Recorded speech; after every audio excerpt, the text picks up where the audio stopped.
This is the evening news from Moscow. You're listening to simultaneous interpretation from the Russian by John Glad. The program is entitled Novosti 1.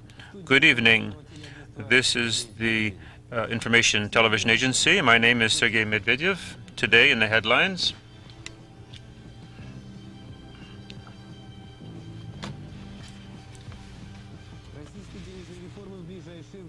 there's not going to be a Russian monetary reform in the near future.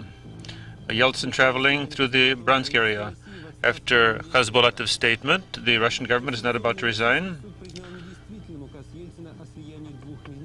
The declaration of Yeltsin on fusing the Ministry of Internal Affairs and the KGB has been declared illegal. Gorbachev's first day at work. In Yugoslavia, the first group of observers have arrived from the UN. The Romanians are faced with the threat of a general strike. The rumors as to monetary reform have achieved a peak. There might be new money introduced on the 16th of January, and supposedly. So what's going to happen to our ruble? Today, Igor Gaidar said that it would be ruble would be strengthened and that there was no basis for all of this. One of the causes of the rumors was named by Mr. Nikitin from the central bank. He said that the Russian bank was issuing checks which are in conformance with European check standards and will be issued in the saving institutions. That will limit the amount of cash being spent in the Republic. Today, we got an interview from Gennady Borbulis. The monetary reform will not take place in the near future. We will do everything to stabilize the ruble within the framework of the which we have currently developed. I wish to assure the population that the government in the future will be honest and open to a maximum degree in its policies, and it will undertake all possible measures so as to avoid a ruble war with other members of the Commonwealth. And the main thing is to avoid inappropriate fears on the part of the people over such false alarms and rumors. We are discussing the possibility of indexing savings deposits in Russia, but we at the same time recognize that this will once more require of us that we increase the capacity of our printing presses for money. We are experimenting with checkbooks. Does that mean that deposits will be frozen? No, in no way. So what period of calm life can you guarantee to Russians? And for what period will you not touch their money? I think that for a month or a month and a half will permit us. This is Mr. Borbulis, who is the State Secretary and the first Deputy Prime Minister. So together with the professionals today and governmental leaders, we will adopt decisions which will be in the interests of all. Will Russia introduce coupons as other sovereign states have also done? As a state measure conducted by the government, that's out of the question. But evidently in certain regions, on certain territories, with regard to specific social characteristics of certain groups of the population, we might introduce this measure as something necessary and appropriate. As of late, your government has been criticized.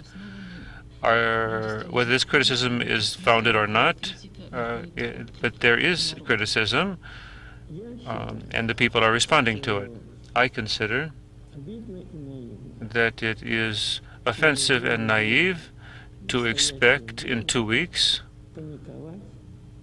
big results and to have panic and to increase this uncertainty which is currently troubling Russians.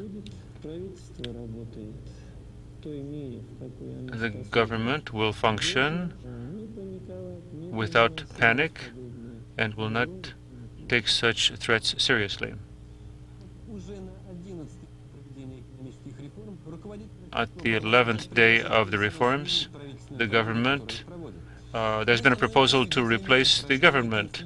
We are seeing the beginning of a parliament, of a quarrel between the parliament and the government. And Hezbollah stated today to journalists that we shouldn't wait until the government was totally bankrupt. The absence of a passed budget is an impermissible luxury. What stands behind these declarations will be shown by the future. Evidently, this will not be easy either for the upper strata of government or for us. This is Mr. Filatov, who is the first deputy chairman of the Supreme Soviet of the Russian Federation. No matter how much we limit the rights of the Supreme Soviet, nevertheless, it remains the supreme body. And this is a problem for the chairman. And his problems are comprehensible to me. The question of the social economic situation in Russia has to do with the stabilization of prices. The trips of Yeltsin and Hezbollah and the people's deputies are all dedicated to provide social protection to our population, to understand the situation, and further move on to the market. Incidentally, today, Ruslan Hezbollah met with Yeltsin. The president expressed his view in the airport before flying to Bryansk. What did he think yesterday of the statement of Hezbollah to the effect that the government should resign? So you are not planning to resign. The government has to carry out laws. It's easier to pass laws than to carry them out. But there are mistakes. No, I'm going to defend the government. Today, the President of Russia, Boris Yeltsin, visited Novozebkovo, which is located in the Russian territory, which was contaminated by Chernobyl. Yeltsin had been long expected, and the situation is not very happy, particularly in view of the Chernobyl accident. The poll conducted on the eve of his arrival showed that 60% of the population was expecting from his trip real assistance during the period of transition to a market. It's unknown whether these hopes will be founded, but the Bryansk residents are having terrible problems with prices. A pound of beef costs 204 rubles. Just think. The selection of sausage is a problem. There are few cheap sorts of sausage. Yeltsin said this was the problem of the party apparatchiks, and the people applauded that. The consequences of Chernobyl continue to be evident. The number of premature births has doubled. Yeltsin stated that the Chernobyl effort has 3.3 billion rubles devoted to it, but we have to form a committee, as the president expressed himself, of honest persons. Today, precisely at 10 a.m., the appeals court of Russia talked about the fusion proposed by Yeltsin of two ministries of internal affairs and security, but the fusion has quietly begun in and of itself. Both sides laid out their positions. Shahrai said that the declaration was totally in the spirit of the authority granted to Yeltsin. But according to Mitsyukov and certain experts, the fusion is viewed as dangerous for society. In addition, this form of the law had certain flaws, and the legality of the act was discussed, both the pros and the contras. Sergei Shahrai stated that during the meeting they had clarified another problem in the Constitution of Russia, and this is the ninth problem which has been discovered. and the meeting was conducted behind closed doors. It lasted more than 2 hours. The court ruled unanimously that the declaration of the president was incompatible with Russian Constitution. The decision of the court cannot be appealed and immediately is in effect. Any acts which have been based on Yeltsin's declaration are hereby cancelled.